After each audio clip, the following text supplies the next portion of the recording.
तो यहाँ पे देखेंगे 3 फेज सेमी कन्वर्टर ड्राइव। तो 3 फेज सेमी कन्वर्टर ड्राइव जो देख रहे थे डीसी ड्राइव है ये। तो 3 phase semi converter DC drive है ये, है ना। तो इसमें जो आर्मेचर है, इस आर्मेचर को सप्लाई देने के लिए किसका यूज करेंगे? सेमी कन्वर्टर का। तो इस आर्मेचर को यहाँ पे सप्लाई देने के लिए 3 फेज सेमी कन्वर्टर का यूज करेंगे।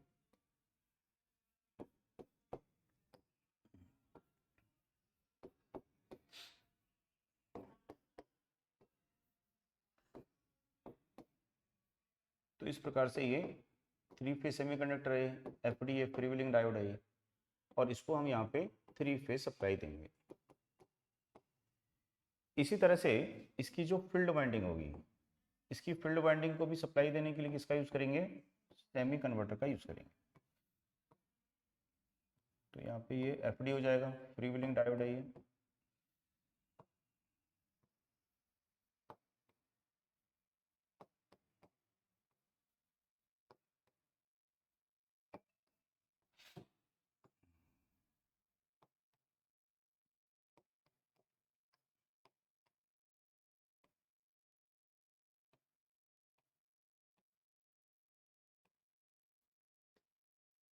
ठीक, तो इस प्रकार से ये एफडी है, फ्रीव्हीलिंग डायोड है, और ये यहाँ पे थैरिस्टर है T1 T2 T3, और ये डायोड है D1 D2 D3।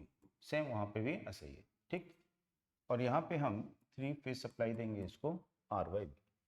तो इस प्रकार से जो 3 phase semi converter DC drive है, इसमें आर्मेचर और फील्ड दोनों को इलेक्ट्रिक पावर फीड करने के लिए हम किसका यूज करेंगे? सेमी कन्वर्टर का यूज करेंगे। ठीक, तो यदि कभी ऐसे क्वेश्चन पूछता है कि सेमी कन्वर्टर में जो फ्री व्हीलिंग डायोड है यदि ये ओपन हो जाएगा तो ये कैसे वर्क करेगा?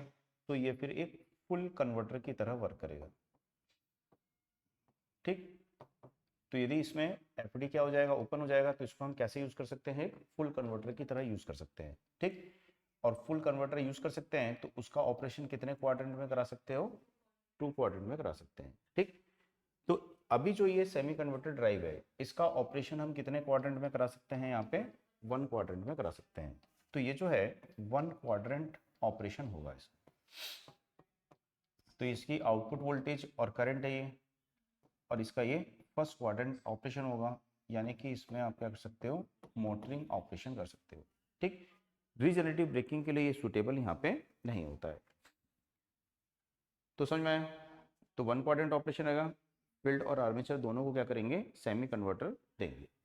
अब ये जो है कितने रेटिंग तक के लिए यूज करते हैं? तो 115 किलोवाट। तो इतनी रेटिंग तक की जो डीसी ड्राइव्स होती है, डीसी मोटर होती हैं, उनके लिए हम इसको यहाँ पे यूज करते हैं। ठीक, अब इसमें जो फायरिंग एंगल होता है, फायरिंग एंगल की वैल्यू, अल्फा की वैल्यू लेस देन 60 डिग्री हो सकती है। तो फायरिंग एंगल की वैल्यू क्या रहेगी यहाँ पे? Less than 60 degree. या फिर फायरिंग एंगल की जो वैल्यू है वो क्या हो सकती है यहाँ पे? Greater than 60 degree but less than क्या होगी? 180 डिग्री। तो इसको 2 टाइप से यहाँ पे ऑपरेट करते हैं कि एक केस में फायरिंग एंगल की वैल्यू कितनी हो सकती है? Less than 60 degree. ठीक है, तो लेस देन या इक्वल टू बोल सकते हैं, लेस देन और इक्वल टू क्या होगी? 60 डिग्री। और दूसरे केस में फायरिंग एंगल की value greater than 60 degree but less than क्या होगी? 180 डिग्री होगी। अब यहाँ पे जो थरिस्टर होता है वो 120 डिग्री कंडक्शन करता है। तो थरिस्टर जो है वो कितने डिग्री कंडक्शन करेगा? यहाँ पे 120 डिग्री कंडक्शन करेगा। तो याद रखना है कि इसमें जो इच थरिस्टर होता है वो 120 डिग्री यहाँ पे कंडक्शन करता है। ठीक, तो यहाँ पे याद रखिएगा इच थरिस्टर कंडक्ट, ऐसे लिख देते हैं इसको अच्छे से, each thyristor conducts for 120 degree angle. ठीक, तो जब थरिस्टर जो है ट्रिगर होगा, ठीक, तो उस समय वो कितने डिग्री का कंडक्ट करेगा? 120 डिग्री। और यहाँ पे जो इच थरिस्टर होता है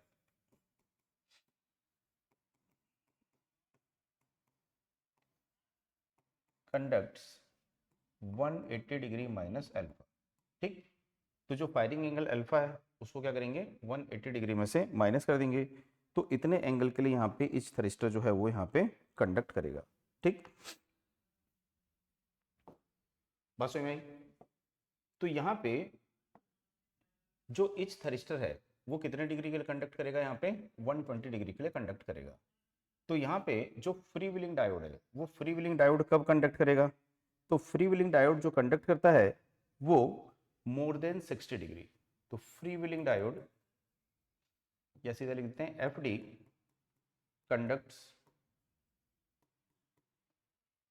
for more than 60 degree angle. ठीक, तो फ्री व्हीलिंग डायोड जो है वो मोर देन क्या करता है 60 डिग्री एंगल के लिए यहाँ पे कंडक्ट करता है। ठीक, तो यदि आर्मेचर करंट कैसी होती है, यहाँ पे कंटिन्यूअस आर्मेचर करंट होती है। ठीक है, यदि आर्मेचर करंट कैसी होगी, यहाँ पे कंटिन्यूअस आर्मेचर करंट होगी।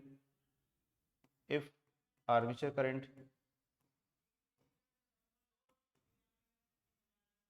इज कंटिन्यूअस, तो यदि आर्मेचर करंट यहाँ पे कंटिन्यूअस होगी तो जो एफ डी है वो कंडक्ट करता है यहाँ पे अल्फा माइनस 60 डिग्री के लिए। ठीक है,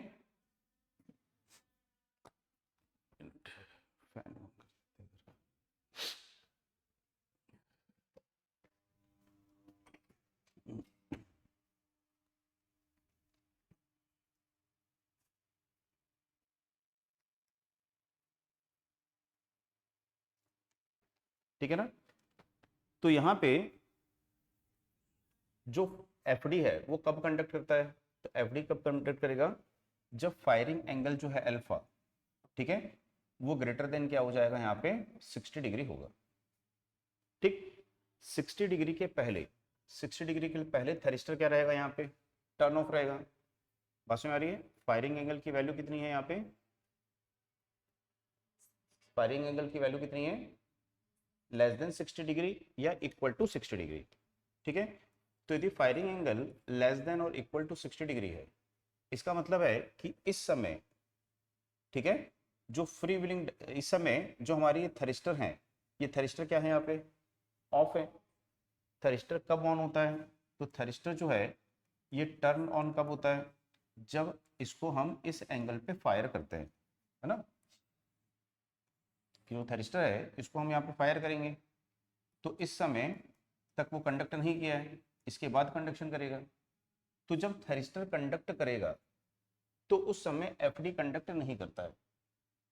एफ डी कब कंडक्ट करता है, जब थरिस्टर कंडक्शन करना बंद कर देता है, उस समय एफ डी करता है कंडक्ट। तो यहाँ पे वही बता रहा है कि जो फायरिंग एंगल है अल्फा, ठीक है, उसकी वैल्यू यहाँ पे यदि क्या होगी 60 डिग्री होगी,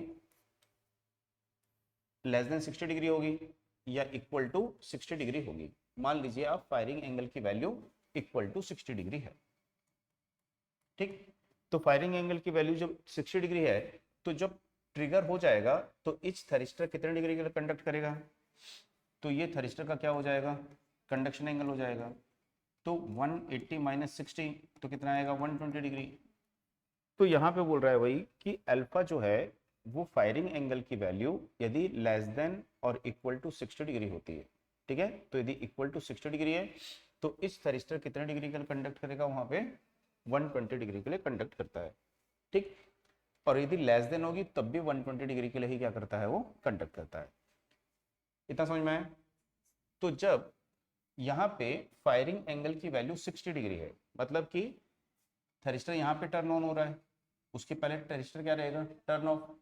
तो जब थरिस्टर टर्न ऑफ होगा तो उस समय इसमें जो एनर्जी स्टोर होगी उसको कौन कंडक्ट करेगा, फ्री व्हीलिंग डायोड। तो फ्री व्हीलिंग डायोड जो कंडक्ट करता है वो कब करता है मोर देन, ठीक है, 60 डिग्री एंगल। ठीक है, जो फायरिंग एंगल की value sorry less than 60 degree angle. ठीक है, तो इसको लेंगे फ्री व्हीलिंग डायोड, ऐसे लिख देते हैं इसको, फ्री व्हीलिंग डायोड कंडक्ट्स, ठीक है, जब अल्फा की जो वैल्यू है वो लेस देन क्या होगी 60 डिग्री होगी। तो अल्फा की वैल्यू लेस देन 60 डिग्री होगी तो थरिस्टर टर्न ऑफ होगा। तो उस समय कौन कंडक्ट करेगा? फ्री व्हीलिंग डायोड कंडक्ट करेगा, ठीक है। और यदि आर्मेचर करंट कैसी होती है? कंटिन्यूअस आर्मेचर करंट होती है, तो फ्री व्हीलिंग डायोड जो है वो कब कंडक्ट करता है? तो अल्फा माइनस 60 डिग्री, ठीक है। तो यदि आप देखेंगे कि जो कंटिन्यूअस आर्मेचर करंट होती है तो फ्री व्हीलिंग डायोड कंडक्ट करता है कितने एंगल के लिए? अल्फा माइनस 60 डिग्री के लिए, ठीक है। एक नॉलेज के लिए रखिए, कभी पूछा तो मान लीजिए, है ना, उसके लिए। तो दो मोड में इसको ऑपरेशन करते हैं, ऑपरेट करते हैं। एक मोड होता है इसका अल्फा, ठीक है, फायरिंग एंगल लेस देन और इक्वल टू क्या होगा? 60 डिग्री। दूसरा होता है फायरिंग एंगल की वैल्यू जो है greater than 60 degree plus less than क्या होती है? 180 डिग्री होती है। दूसरा इसमें देखेंगे कि यदि फायरिंग एंगल की जो वैल्यू है, यदि फायरिंग एंगल की जो वैल्यू है वो लेस देन 60 डिग्री है, तो जब फायरिंग एंगल की वैल्यू लेस देन 60 डिग्री होगी तो इसकी जो RMS value of line current है, तो RMS value of line current, तो यदि बोलेगा RMS value of line current क्या होगी? तो वो होगी आई ए स्क्वेयर रूट 2/3। तो RMS value of line current क्या होगी? ठीक है, लाइन करंट इनटू क्या होगा? √2 क्या होगा? 3। तो यहाँ पे RMS value of line current यहाँ पे होगी। यदि देखेंगे RMS value of thyristor current क्या होगी? तो RMS value of thyristor current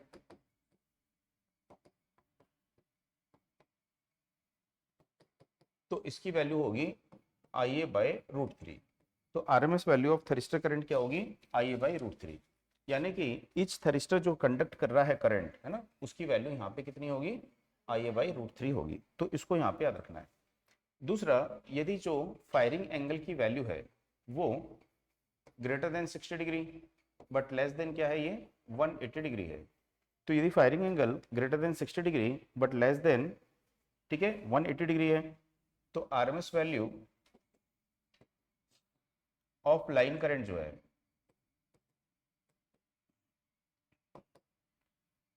इसकी वैल्यू होती है IA 180 minus alpha upon 180 degree. तो RMS value of line current होती है, ठीक है, IA square root of 180 minus firing angle upon 180 degree. और यदि, ठीक, तो RMS value of thyristor current यहाँ पे क्या होती है? तो यहाँ पे RMS value of thyristor current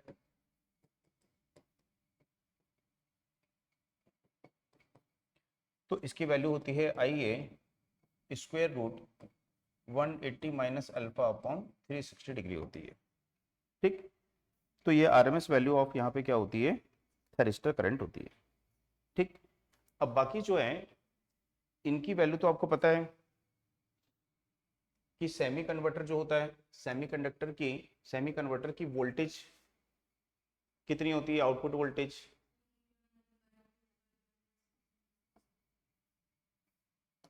तो सेमी कन्वर्टर की जो आउटपुट वोल्टेज होती है वो क्या होती है? 3 VML अपॉन 2 पाई और 1 प्लस कॉस अल्फा, ठीक। तो यही आउटपुट वोल्टेज इसकी होगी जो इसके आर्मेचर को मिलेगी, यही आउटपुट वोल्टेज इसकी होगी जो इसके फील्ड को मिलेगी, ठीक है।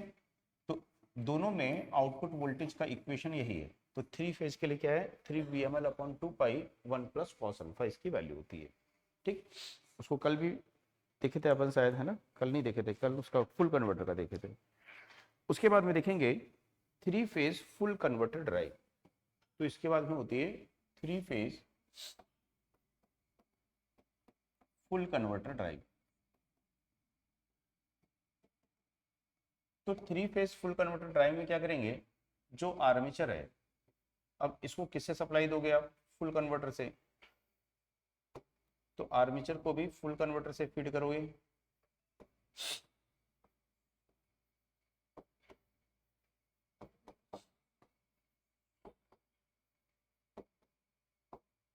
तो आर्मेचर को यहाँ पे फुल कन्वर्टर से फीड करोगे।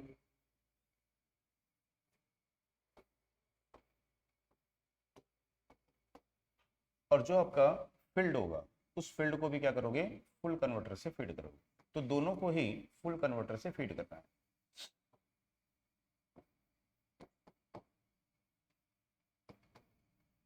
तो ये फुल कन्वर्टर है ब्रिज टाइप।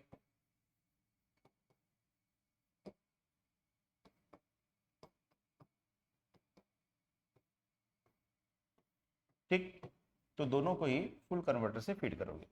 तो जो फुल कन्वर्टर होता है इसकी आउटपुट वोल्टेज कितनी होती है, तो 3 VML अपॉन 2 पाई होता है ना, और कॉस अल्फा, ये इसकी वैल्यू होती है। और सेम यहाँ पे दोनों में यही रहेगी, इसकी आउटपुट वोल्टेज भी यही रहेगी और इसकी आउटपुट वोल्टेज भी यही रहेगी। तो जो 3 फेज फुल कन्वर्टर ड्राइव है इसमें हम 2 फुल कन्वर्टर का यहाँ पे यूज करेंगे। ठीक, अब ये जो है कैसा ऑपरेशन करेगी, तो ये 2 क्वाड्रेंट ऑपरेशन कर सकती है ना। इसमें हमने पहले भी पढ़ा है कि ये क्या कर सकता है, यहाँ पे 2 क्वाड्रेंट ऑपरेशन कर सकता है। तो यहाँ पे फर्स्ट क्वाड्रेंट ऑपरेशन के लिए, ठीक है, जो फायरिंग एंगल होगा α1 उसकी वैल्यू क्या होगी, लेस देन 90 डिग्री। तो इसका जो फायरिंग एंगल है उसकी वैल्यू को क्या रखेंगे, लेस देन 90 डिग्री रखेंगे। और यदि हमको फोर्थ क्वाड्रेंट में ऑपरेट कराना है तो फायरिंग एंगल जो α1 है इसकी वैल्यू ग्रेटर देन क्या होगी, 90 डिग्री होगी। यानी कि आर्मेचर को जो फीड कर रहा है इसके फायरिंग एंगल को α1 बोल देंगे। तो यदि ये लेस देन 90 डिग्री है तो ये कैसे वर्क करेगा, रेक्टिफायर के समान। और यदि ग्रेटर देन 90 डिग्री हो तो कैसे वर्क करेगा, इन्वर्टर के समान ये वर्क करेगा। ठीक है, तो इस तरह से जो वोल्टेज की पोलरिटी है वो रिवर्स हो जाती है यहाँ पे, है ना। तो ये कैसे वर्क करता है, यहाँ पे एक इन्वर्टर की तरह वर्क करता है। तो उसका 2 क्वाड्रेंट ऑपरेशन करा सकते हैं। तो ये फर्स्ट एंड फोर्थ क्वाड्रेंट में यहाँ पे ऑपरेट करता है। तो यहाँ पे क्या करता है, ये फॉरवर्ड मोटरिंग एक्शन करता है और यहाँ पे फॉरवर्ड क्या करता है, वो ब्रेकिंग एक्शन करता है। तो फॉरवर्ड मोटरिंग और फॉरवर्ड ब्रेकिंग एक्शन यहाँ पे ये करेगा। ठीक, तो इसका जो यूज करते हैं वो कितनी रेंज की मोटर में करते हैं, तो 1500 किलोवाट। तो 1500 किलोवाट रेंज की मोटर में इसका यहाँ पे यूज करते हैं। जब हम यहाँ पे रीजनरेटिव ब्रेकिंग करेंगे, ठीक है, तो रीजनरेटिव ब्रेकिंग के लिए कल भी मैंने बताया था कि बैक की की पोलरिटी क्या होनी चाहिए, रिवर्स होनी चाहिए। तो उसके लिए इसका जो फायरिंग एंगल है, ठीक है, इसका जो फायरिंग एंगल है α2, इस α2 को हमको क्या करना पड़ेगा, ग्रेटर देन 90 डिग्री करना पड़ेगा। ठीक है, तो α1 भी क्या होना चाहिए यहाँ पे, ग्रेटर देन 90 डिग्री, और α2 को भी क्या करना पड़ेगा, ग्रेटर देन 90 डिग्री करना पड़ेगा, जिससे कि इसके करंट का फ्लो का डायरेक्शन क्या हो जाएगा, रिवर्स। और करंट के फ्लो की डायरेक्शन रिवर्स होने से इसमें बैक ईएमएफ की पोलरिटी क्या हो जाएगी, रिवर्स होगी, और फिर वहां पे रीजनरेटिव ब्रेकिंग एक्शन होगा। ठीक, तो इसको भी याद यहाँ पे याद रखना है कि इसमें जो पोलरिटी है उसको क्या करना पड़ेगा, आपको रिवर्स करना पड़ेगा। ठीक, फील्ड करंट की पोलरिटी को रिवर्स करना पड़ेगा और उसके लिए उसके एक्साइटेशन को क्या करना पड़ेगा आपको वहां पे। ठीक है, एक्साइटेशन में जो आप कन्वर्टर यूज किए हो उसके एंगल को क्या करना पड़ेगा, ग्रेटर देन 90 डिग्री करना पड़ेगा। ठीक, दूसरा यहाँ पे देखेंगे कि इसमें जो आरएमएस वैल्यू ऑफ करंट होती है, RMS value of source current, source current की आरएमएस वैल्यू क्या होती है।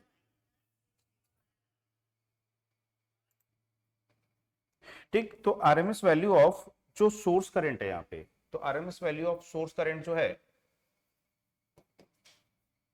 इसकी वैल्यू होगी सेम, आइए √2 क्या होगा, सेम किसमें है, सेमी कन्वर्टर। तो सेमी कन्वर्टर में भी RMS value of source current, full converter में भी RMS value of source current क्या है, सेम। दूसरा आरएमएस वैल्यू ऑफ थरिस्टर करंट जो है तो वो भी सेम है, आरएमएस वैल्यू ऑफ थरिस्टर करंट, तो इसको हमने क्या लिखा था, 1/√3। ठीक, तो सेम यहां पे रहेगा। एवरेज वैल्यू दी बोलेगा, एवरेज वैल्यू ऑफ थरिस्टर करंट, तो उसकी जो वैल्यू होती है वो IA/3 होती है। ठीक, तो ये यहाँ पे आपको इसमें याद करना है। और बाकी तो ऑपरेशन आपको पता ही है ना, ऑपरेशन सबको ऑलमोस्ट पता है इसमें।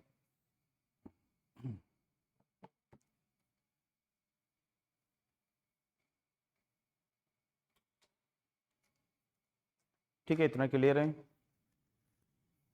इसके बाद में देखें 3 फेज जो डुअल कन्वर्टर ड्राइव है। अब यहाँ पे जो 3 फेज डुअल कन्वर्टर ड्राइव है, तो डुअल कन्वर्टर ड्राइव में सबको पता है कि किसका यूज करते हैं हम, 2 कन्वर्टर्स का यूज करते हैं। तो 3 फेज डुअल कन्वर्टर ड्राइव, तो 3 फेज डुअल कन्वर्टर ड्राइव में हम 3 फेज कन्वर्टर का यूज करेंगे और उनको कैसे कनेक्ट करेंगे, बैक टू बैक कनेक्ट करेंगे।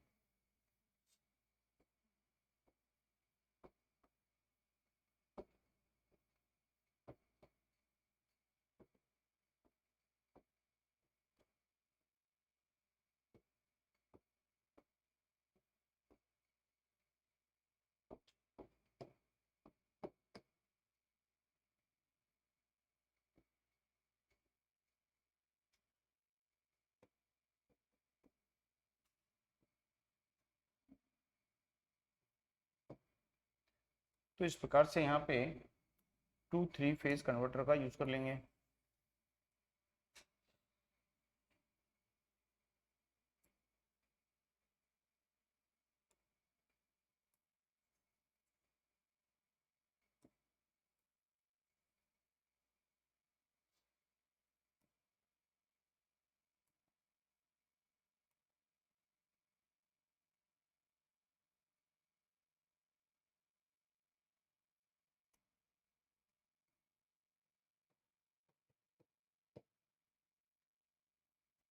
और इन कन्वर्टर के बिटवीन यहाँ पे हम क्या करेंगे, जो हमारी डीसी मोटर है उसके आर्मेचर को कनेक्ट कर देंगे।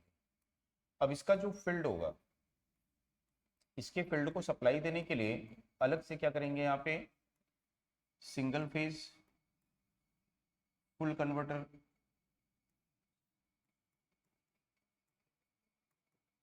या फिर 3 फेज फुल कन्वर्टर का यूज कर सकते हैं। तो आर्मेचर को सप्लाई देने के लिए डुअल कन्वर्टर का यूज करेंगे। ठीक, तो ये जो कन्वर्टर है ये फर्स्ट एंड फोर्थ क्वाड्रेंट में ऑपरेट कराएगा और ये जो है सेकंड एंड थर्ड क्वाड्रेंट में ऑपरेट कराएगा। ठीक, तो यहाँ पे 3 फेज उल्टा हो गया कनेक्शन, ये थोड़ा सा गड़बड़ हो गया इसमें, फ्लिप किए तो इसको बैक टू बैक कनेक्ट करना है। कैसे कनेक्ट करते हैं इसको, बैक टू बैक कनेक्ट करते हैं, है ना। तो बैक टू बैक कनेक्ट करते हैं मतलब इसको इस प्रकार से कनेक्ट करते हैं। वो जल्दी के चक्कर में फ्लिप करने से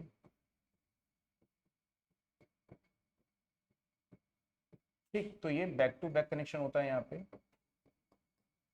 तो ये आपको यहाँ पे याद रखना है कि इनका जो कनेक्शन है वो बैक टू बैक कनेक्शन यहाँ पे है।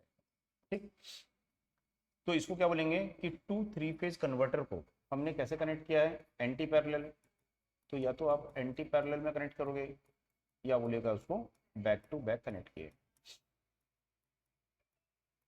तो डुअल कन्वर्टर में 3 फेज फुल कन्वर्टर को हम यहाँ पे बैक टू बैक या एंटी पैरेलल में कनेक्ट करते हैं और उसके अक्रॉस क्या करते हैं, आर्मेचर को कनेक्ट करते हैं। ठीक, अब यहाँ पे जो सर्कुलेटिंग करंट होती है उस सर्कुलेटिंग करंट को ठीक है रिड्यूस करने के लिए किसका यूज करते हैं यहाँ पे, ठीक है आईजीआर का यूज करते हैं, इंटीग्रेटेड ठीक है रिएक्टर जो होता है या इंटर ग्रुप रिएक्टर जो होता है इसको यूज करते हैं।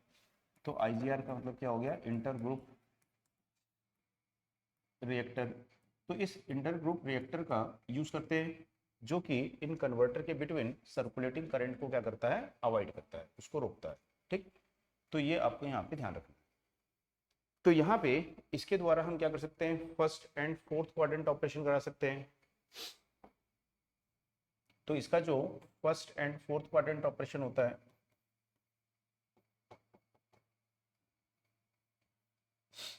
तो जैसे अभी हमने देखा था कि यहाँ पे जो फायरिंग एंगल है अल्फा, इसकी वैल्यू आपको रखनी पड़ेगी लेस देन 90 डिग्री। इसका जो फायरिंग एंगल है वो क्या रखना पड़ेगा आपको, ग्रेटर देन 90 डिग्री। ठीक, और इसमें फील्ड की पोलैरिटी को क्या करना पड़ेगा, रिवर्स। ठीक है, तो जो अल्फा 2 है इस अल्फा 2 को क्या करना पड़ेगा आपको, ग्रेटर देन 90 डिग्री रखना पड़ेगा। अल्फा 2 यानी इसका जो फायरिंग एंगल है अल्फा 2, ठीक है, या इसको अल्फा 3 मान लो, अल्फा 3। तो जो अल्फा 3 है यानी कि फील्ड का जो फायरिंग एंगल है उसको क्या करना पड़ेगा, ग्रेटर देन 90 डिग्री रखना पड़ेगा। तो यहाँ पे क्या होगा, फॉरवर्ड मोटरिंग, और यहाँ पे क्या होगा, फॉरवर्ड ब्रेकिंग एक्शन होगा। ठीक, अब इसके अलावा यहाँ पे देखेंगे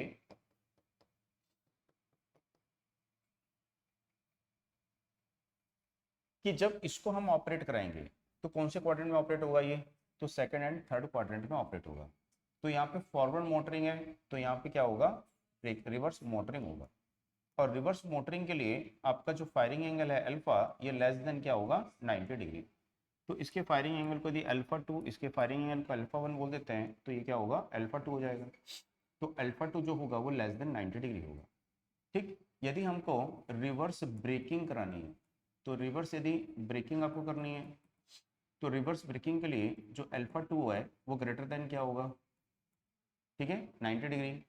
और जो यहाँ पे अल्फा 3 है, ये अल्फा 3 क्या होगा, ग्रेटर देन 90 डिग्री, यानी इसके पोलरिटी को क्या करना पड़ेगा, आपको वहाँ पे रिवर्स करना पड़ेगा। ठीक है, तो इस तरह से यहाँ पे क्या करेंगे, हम ऑपरेशन करा सकते हैं 4 क्वाड्रेंट। और बाकी जो आउटपुट वोल्टेज होती है, आउटपुट वोल्टेज का इक्वेशन जो अभी लिखे थे वही है, 3 VML अपॉन 2 पाई, सॉरी VML अपॉन पाई है, और क्या है, कॉस अल्फा।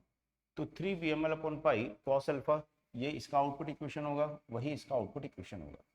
अब ये कन्वर्टर कैसा यूज करते हो, सिंगल फेज यदि यूज करते हो तो क्या हो जाएगा, 2 VML cos फाई हो जाएगा। ठीक, और यदि 3 फेज यूज करते हो तो 3 VML cos phi by pi हो जाएगा। ठीक है, तो इस तरह से अब इसका जो यूज करते हैं वो किस रेंज की मोटर में यूज करते हैं, तो इसका जो रेंज है 2 मेगावाट। तो 2 मेगावाट रेंज की मोटर में इसका हम यूज कर सकते हैं, 2 मेगावाट है ना, तो 2 मेगावाट रेंज की मोटर में इसका यूज कर सकते हो। ठीक, प्लस दूसरा हमने देखा था कि यदि करंट कैसी होती है, कंटिन्यूस आर्मेचर करंट होती है, तो दोनों जो फायरिंग एंगल होते हैं, इन दोनों फायरिंग एंगल का सम कितना होना चाहिए, 180 डिग्री होना चाहिए। ठीक है, तो डुअल कन्वर्टर में जो अल्फा 1 प्लस अल्फा 2 है, दोनों के फायरिंग एंगल का सम क्या होना चाहिए, 180 डिग्री। तो यदि एक का फायरिंग एंगल होगा 60 डिग्री, तो दूसरे का जो फायरिंग एंगल होगा क्या होगा, 180 माइनस 60 डिग्री। ठीक है, तो इससे दोनों की जो वोल्टेज होती हैं वो कैसी होती हैं, इक्वल एंड अपोजिट होती हैं, तो उसके कारण सर्कुलेटिंग करंट फ्लो नहीं होती है। लेकिन यदि कुछ मिसमैच होता है तो उसके कारण फिर क्या होती है, सर्कुलेटिंग करंट फ्लो होती है, और उसको अवॉइड करने के लिए किसका यूज करते हैं, हम IGR का यूज करते हैं। ठीक, इसके बाद में देखेंगे चोपर ड्राइव। तो अभी तक जो देख रहे थे सिंगल फेज AC देखे थे, 3 फेज AC, तो ये किसमें था, पूरा 3 फेज AC ड्राइव में था। अब इसके बाद में तीसरा जो टाइप था वो था चोपर ड्राइव।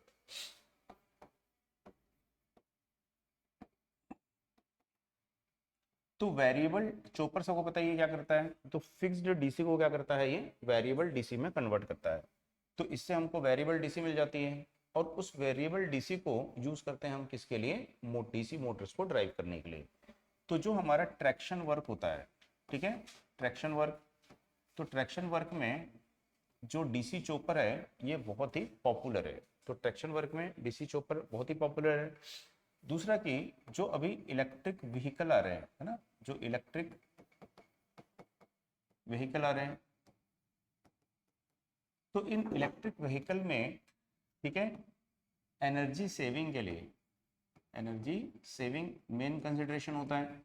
तो इसके लिए यहाँ पर भी किसका यूज किया जाता है, चॉपर का यूज किया जाता है। तो यदि बोलेगा इलेक्ट्रिक व्हीकल में किसका यूज करते हैं, चॉपर का। और जो ट्रैक्शन वर्क है उसमें भी मोस्ट पॉपुलर कौन है आज की डेट में, तो चॉपर सबसे ज्यादा पॉपुलर है यहाँ पे। ठीक, जो चॉपर जो है इसके द्वारा हम क्या कर सकते हैं, तो चॉपर के द्वारा हम रीजनरेटिव ब्रेकिंग, तो इसके द्वारा आप रीजनरेटिव ब्रेकिंग कर सकते हो। ठीक, प्लस जो डायनामिक ब्रेकिंग हम पढ़ते हैं, डायनामिक ब्रेकिंग पढ़ते हैं ना DC मोटर में, तो डायनामिक ब्रेकिंग इन दोनों को ही हम इसमें यूज कर सकते हैं। तो चॉपर की हेल्प से DC मोटर में, DC ड्राइव्स में हम क्या कर सकते हैं, regenerative braking and dynamic braking दोनों को अप्लाई कर सकते हैं। ठीक है, तो इसको यहाँ पे याद रखिएगा। तो यहाँ पे देखेंगे power control of motoring control, ठीक, और रीजनरेटिंग ब्रेकिंग। तो यदि हम पावर कंट्रोल है, मोटरिंग एक्शन है, आपका मोटरिंग एक्शन है, और दूसरा क्या होता है, रीजनरेटिव एक्शन होता है।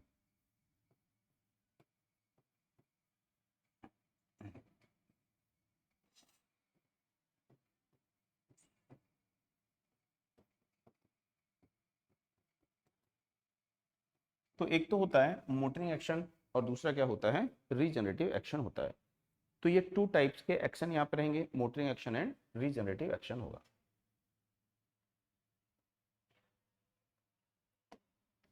ठीक, तो motoring action and regenerative action यहाँ पे रहेगा। तो मोटरिंग एक्शन के लिए हम कौन से चॉपर का यूज करते हैं, तो मोटरिंग एक्शन के लिए स्टेप डाउन चॉपर का यूज करते हैं, और रीजनरेटिव एक्शन के लिए किसका यूज करते हो, स्टेप अप चॉपर का यूज करते हो। ठीक, तो जैसे कि पहले हम पढ़ चुके हैं कि जो स्टेप डाउन चॉपर होता है, स्टेप डाउन चॉपर इस प्रकार से रहता है।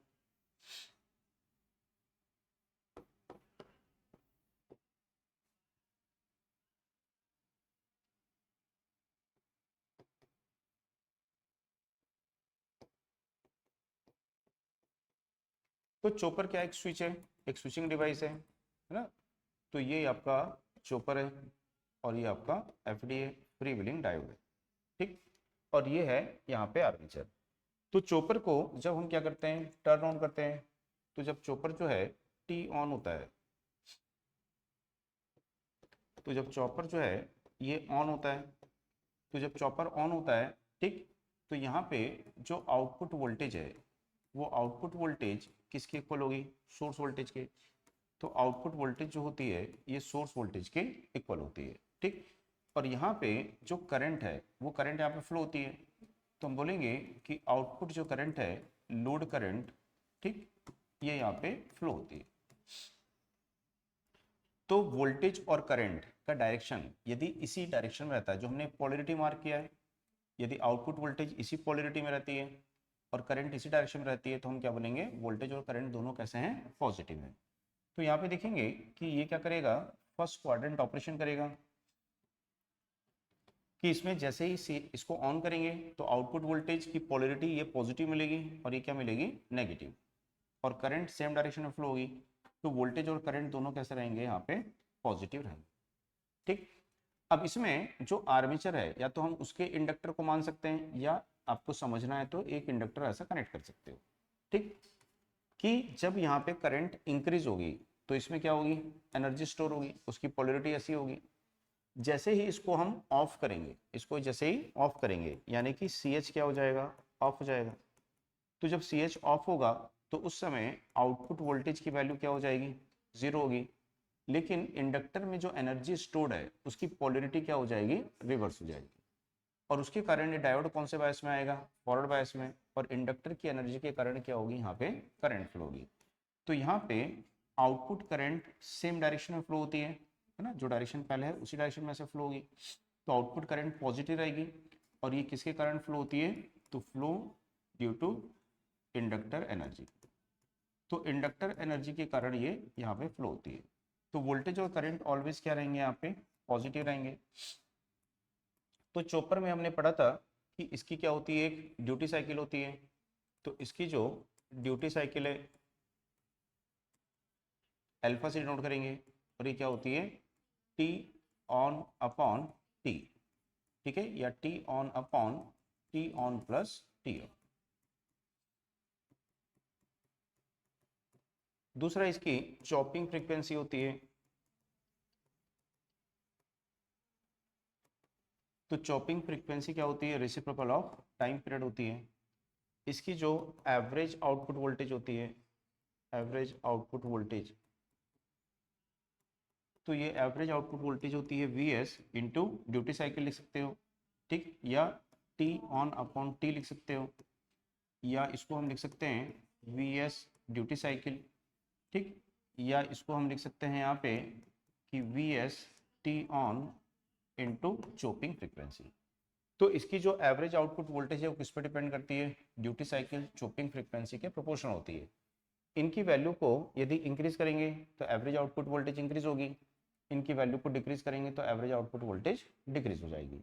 तो इनकी वैल्यू को वेरी करके हम क्या कर सकते हैं, एवरेज आउटपुट वोल्टेज को कंट्रोल कर सकते हैं।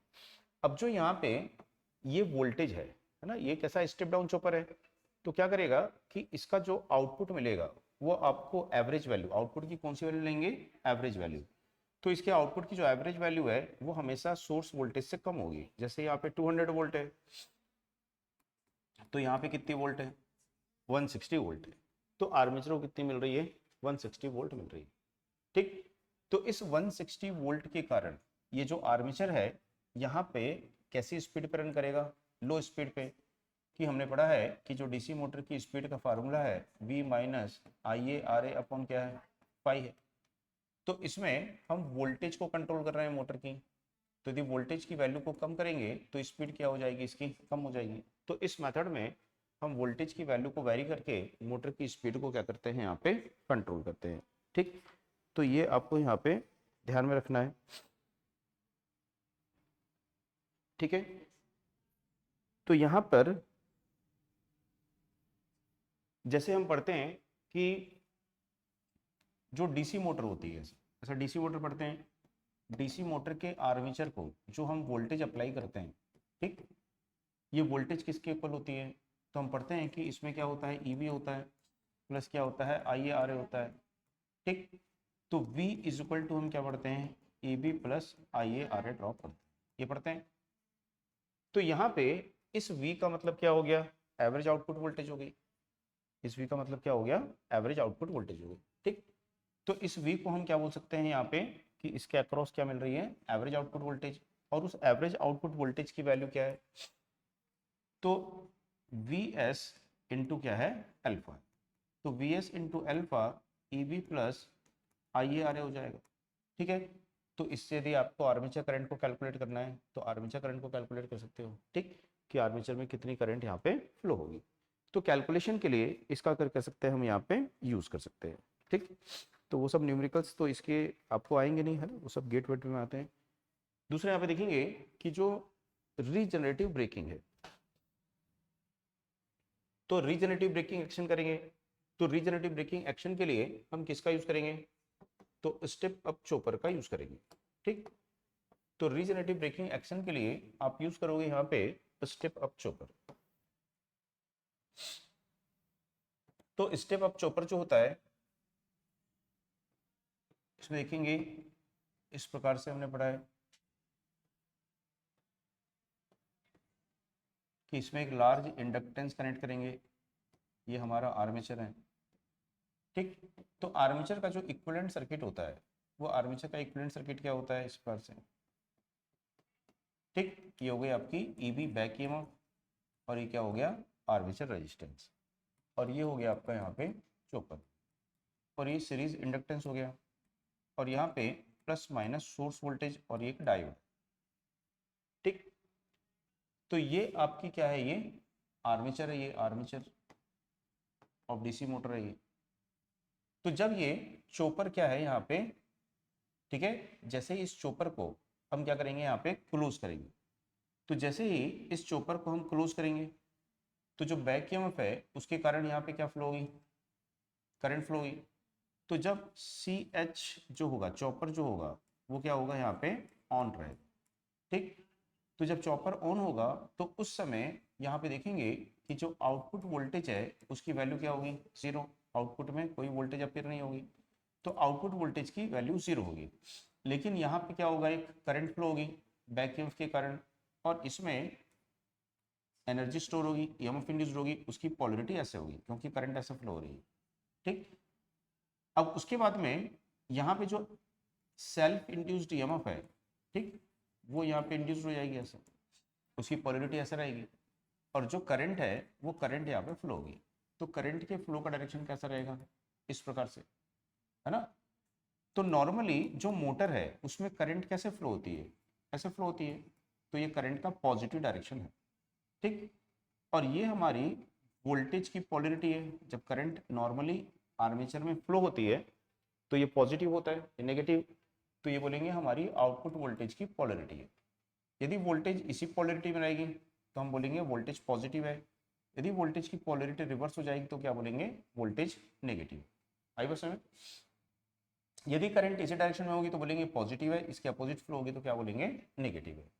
तो जैसे ही हम क्या करेंगे, CH ऑफ करेंगे, तो जैसे ही चॉपर को ऑफ करोगे, ठीक, तो यहाँ पे देखेंगे कि जो आउटपुट वोल्टेज होगी, इस आउटपुट वोल्टेज की वैल्यू किसके इक्वल हो जाएगी, तो बैक ईएमएफ हो जाएगा। ठीक, तो जैसे ही इसको ओपन करेंगे, इस लूप की करंट सडनली क्या होगी, जीरो होगी। तो सडनली जब लूप की करंट जीरो होगी, ठीक, तो इसमें जो ईएमएफ इंड्यूस्ड होगी, इसमें जो करंट फ्लो होगी, उसका डायरेक्शन क्या होगा, रिवर्स हो जाएगा। इसकी पोलरिटी क्या हो जाएगी, यहाँ पे रिवर्स हो जाएगी। तो ये जो पोलरिटी है वो किसके साथ ऐड हो जाएगी, बैक ईएमएफ के साथ में, तो यानी सेल्फ इंड्यूस्ड ईएमएफ इसके साथ ऐड हो जाएगी। तो ये क्या हो जाएगा, तो हम देखेंगे कि जो आउटपुट वोल्टेज है वो ग्रेटर देन क्या हो जाएगी, सोर्स वोल्टेज हो जाएगी। तो आउटपुट वोल्टेज जो है वो ग्रेटर देन सोर्स वोल्टेज हो जाती है। और आउटपुट वोल्टेज की पोलरिटी कैसी रहेगी, देखो ये वाला पॉजिटिव है तो ये पॉजिटिव ही रहेगा, ये नेगेटिव है तो ये नेगेटिव ही रहेगा। यानी कि वोल्टेज पॉजिटिव रहेगी लेकिन करंट ऐसे फ्लो होगी, ठीक है, कहाँ से फ्लो होगी, मोटर से सोर्स में फ्लो होगी। ठीक, तो मोटर में आर्मेचर में करंट के फ्लो का डायरेक्शन क्या होगा, रिवर्स, तो क्या होगा, वहां पे रीजनरेटिव ब्रेकिंग प्रोड्यूस्ड होगी। तो हमने पढ़ा है कि रीजनरेटिव ब्रेकिंग कब होती है, तो रीजनरेटिव ब्रेकिंग कब होती है, तो जब बैक ईएमएफ ग्रेटर देन क्या होती है, सोर्स वोल्टेज होती है। ठीक है, तो यहाँ पे देखेंगे back EMF greater than source voltage कैसे हो रही है, इन दोनों के सम के कारण। ठीक है, तो इन दोनों के सम के कारण ज्यादा हो रही है और अपोजिट डायरेक्शन में करंट फ्लो हो रही है। ठीक, लेकिन ये तो हम चॉपर के थ्रू ऐसा रीजनरेटिव ब्रेकिंग अप्लाई कर सकते हैं। बट मोटर के केस में होता क्या है कि यदि कोई स्लोप ऐसा है, डाउन है ना, तो ये स्टिप ग्रेडियंट है यहाँ पे।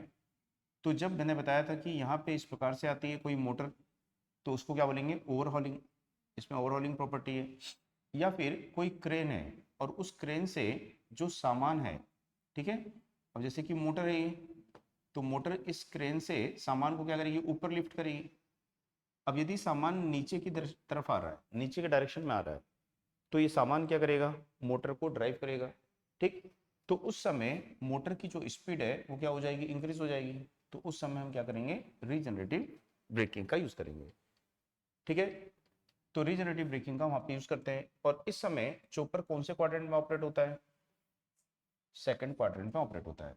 तो इसका जो सेकंड क्वाड्रेंट है वो यहाँ पे ये रहता है, ये आउटपुट वोल्टेज पॉजिटिव रहेगी हमेशा, लेकिन करंट के फ्लो का डायरेक्शन क्या होता है, नेगेटिव। तो कौन से क्वाड्रेंट में ऑपरेट होता है, ये सेकंड क्वाड्रेंट।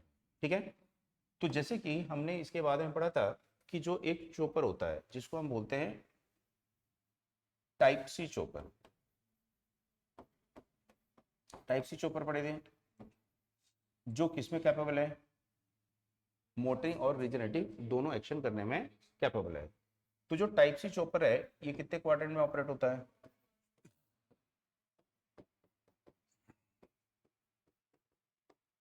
तो ये इस प्रकार से यहाँ पे टू क्वाड्रेंट में ऑपरेट होता है। ठीक, तो ये इसका फर्स्ट क्वाड्रेंट हो गया और ये इसका सेकंड क्वाड्रेंट हो गया। तो यहाँ पे क्या करता है, फॉरवर्ड मोटरिंग। ठीक, कौन सा चॉपर है ये, स्टेप डाउन।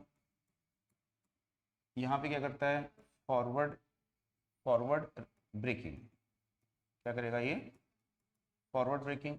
ठीक, तो कौन सा चॉपर है ये, स्टेप अप।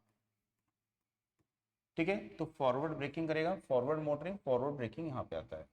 और जो एसी वाला देखे थे आप, है ना, उसमें फॉरवर्ड मोटरिंग और फॉरवर्ड ब्रेकिंग यहाँ पे आता है। तो दोनों के क्वाड्रेंट में थोड़ा सा चेंज आएगा। ठीक,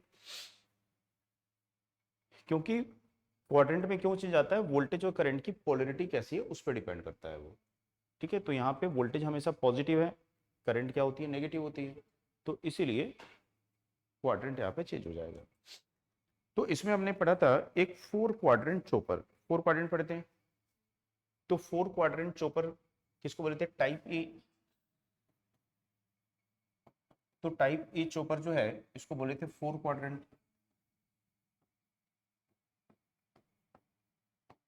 तो टाइप ई चॉपर या 4 क्वाड्रेंट चॉपर जो होता है, ठीक है, इसमें हम कितने थैरिस्टर का यूज करते हैं? 4 थैरिस्टर्स का, ठीक है। और उसके एंटी पैरेलल में क्या लगाते हैं?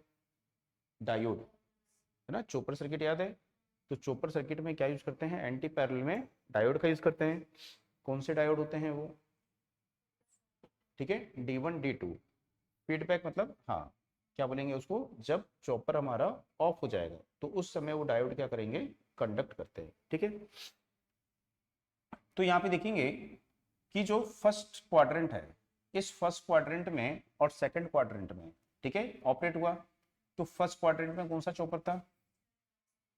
तो थर्ड क्वाड्रेंट में कौन सा होगा? मैंने बताया था, तो स्टेप डाउन होगा, ठीक। तो इस तरह से याद करना है आपको कि फर्स्ट एंड थर्ड क्वाड्रेंट में स्टेप डाउन होगा, ठीक। सेकंड एंड फोर्थ में क्या होगा? तो स्टेप अप होगा। तो इस तरह से याद रखोगे, ठीक। अब यहाँ पे जो स्टेप डाउन चॉपर है, ये स्टेप डाउन चॉपर है, ये स्टेप डाउन चॉपर क्या करेगा? यहाँ पे रिवर्स मोटरिंग करेगा। तो स्टेप डाउन रिवर्स मोटरिंग करेगा और स्टेप अप क्या करेगा? रिवर्स ब्रेकिंग करेगा, ठीक। तो forward motoring, forward braking, reverse motoring and क्या होगा? रिवर्स ब्रेकिंग, ठीक है, याद रहेगा।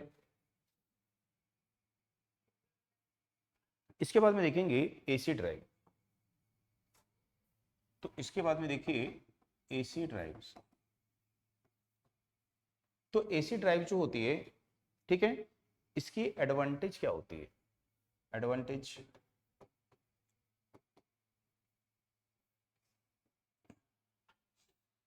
तो एसी ड्राइव में हम किसका यूज करते हैं? तो स्पीड कंट्रोल के लिए, स्पीड कंट्रोल के लिए एसी ड्राइव में हम किसका यूज करते हैं बताओ? तो 3 फेज इंडक्शन मोटर है, ठीक है, या फिर सिंक्रोनस मशीन है,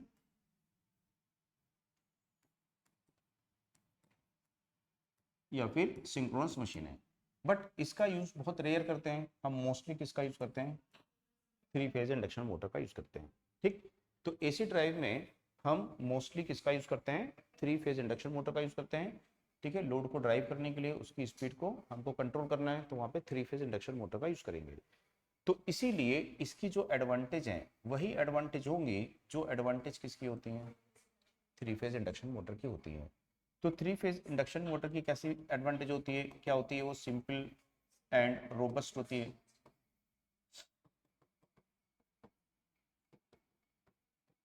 तो simple and robust in construction होती है, ठीक। लो कॉस्ट या लेस एक्सपेंसिव उसको बोलेंगे, लो मेंटेनेंस,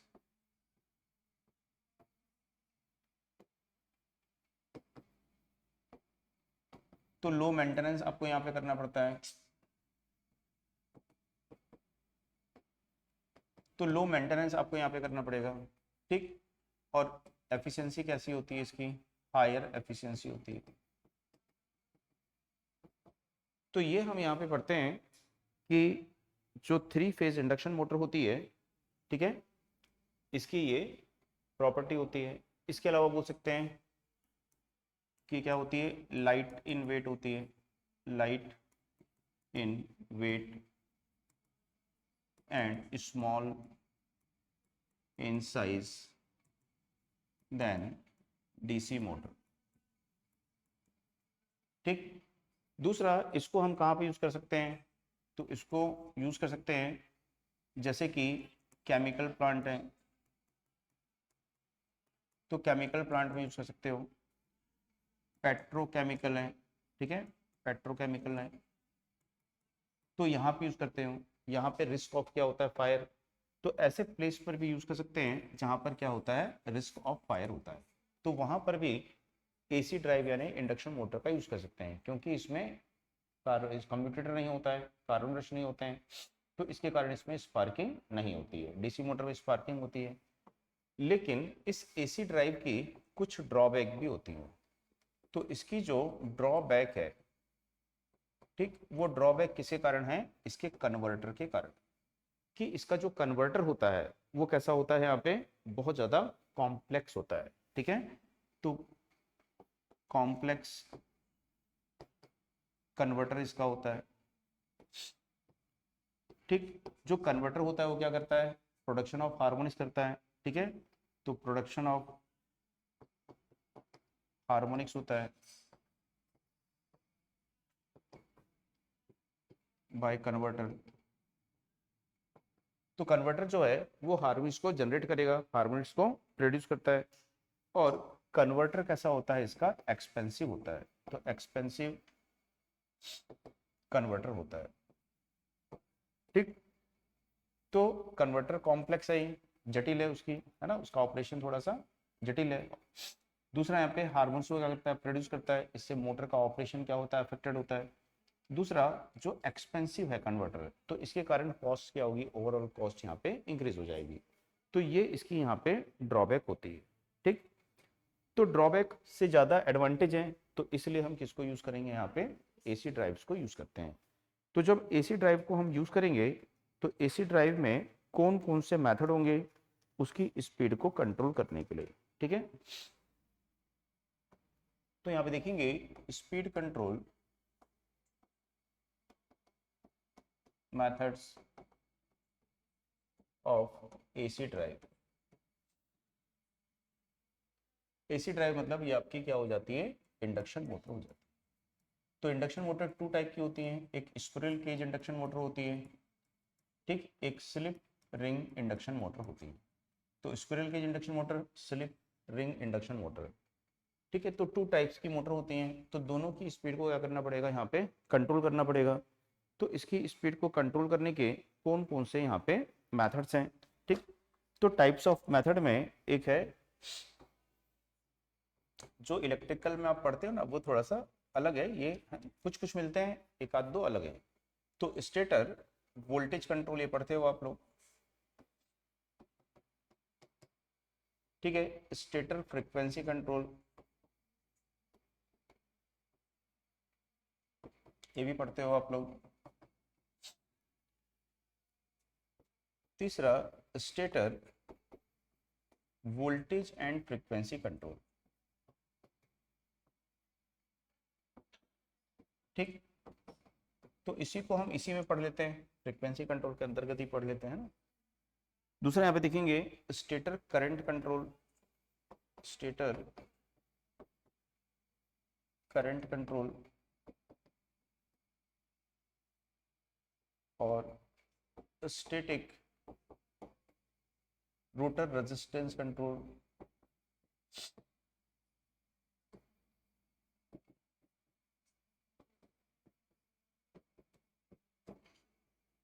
और ये हम पढ़ते नहीं है, इसको यहाँ पे देखेंगे स्लिप एनर्जी रिकवरी, ठीक है, कंट्रोल। एक हम उसमें पढ़ते हैं ना बाय इंजेक्टिंग ईएमएफ, तो वो इसमें नहीं है, बाय इंजेक्टिंग ईएमएफ नहीं है, ठीक। दूसरा कैस्केड कनेक्शन पढ़ते हैं, कैस्केड कनेक्शन नहीं है, ठीक। तो जहां पर भी रोटर है, ठीक है, ये रोटर है, ये रोटर रेजिस्टेंस कंट्रोल है। और दूसरा स्लिप एनर्जी रिकवरी मेथड, तो इसमें भी रोटर का यूज करते हैं। तो ये दोनों मेथड हम किस में यूज करते हैं, स्लिप रिंग इंडक्शन मोटर में यूज करते हैं, ठीक। बाकी जो मेथड है उसको आप दोनों में यूज कर सकते हैं, तो इसको स्क्विरल केज इंडक्शन मोटर और स्लिप रिंग इंडक्शन मोटर दोनों में इनको आप यूज कर सकते हो। बस ये लास्ट के दो मेथड जो है वो स्लिप रिंग इंडक्शन मोटर में ही यूज कर सकते हैं, ठीक। तो जैसे देखेंगे कि स्टेटर वोल्टेज कंट्रोल मेथड जो हम देखते हैं, ठीक है, स्टेटर वोल्टेज कंट्रोल मेथड,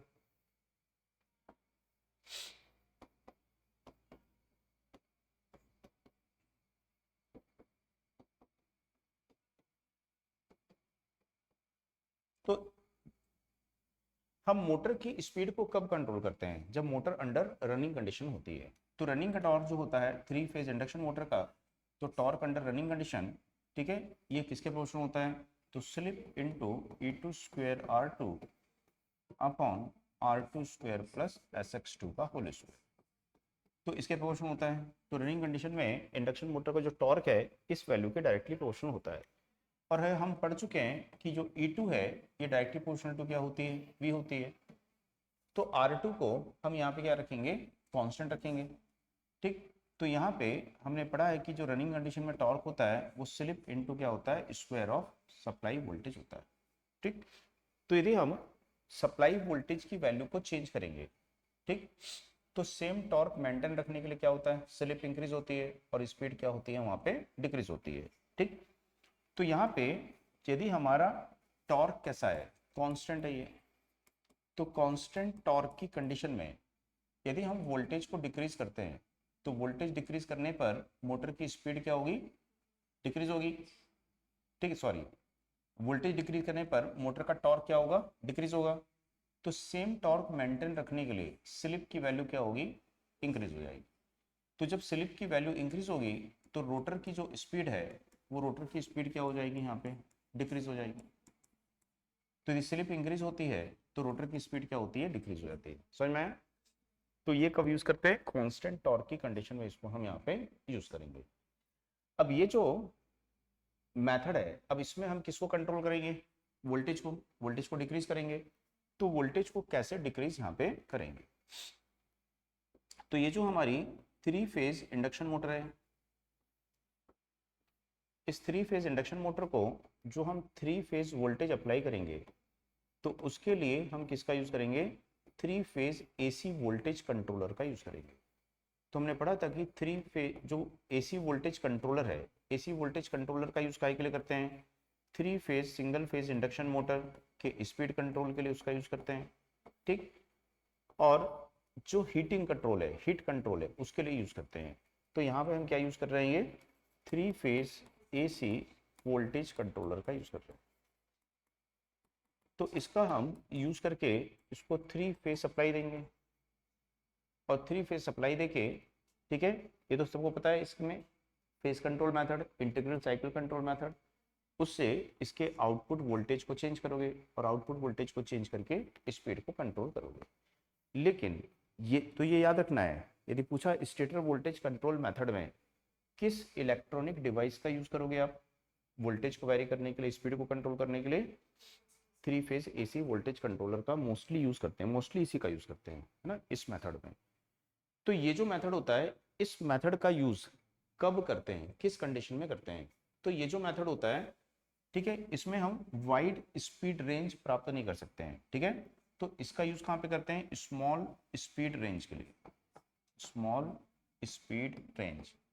तो स्मॉल स्पीड रेंज के लिए करते हैं क्योंकि यहाँ पे स्लिप की वैल्यू में जो है बहुत ज़्यादा चेंज नहीं होता है। यदि हम वोल्टेज बहुत ज़्यादा कम करेंगे तो स्टेटर की मैग्नेटिक कंडीशन क्या होगी, बहुत ज़्यादा वीक हो जाएगी, उसकी मैग्नेटिक फ्लक्स बहुत ज़्यादा वीक हो जाएगी।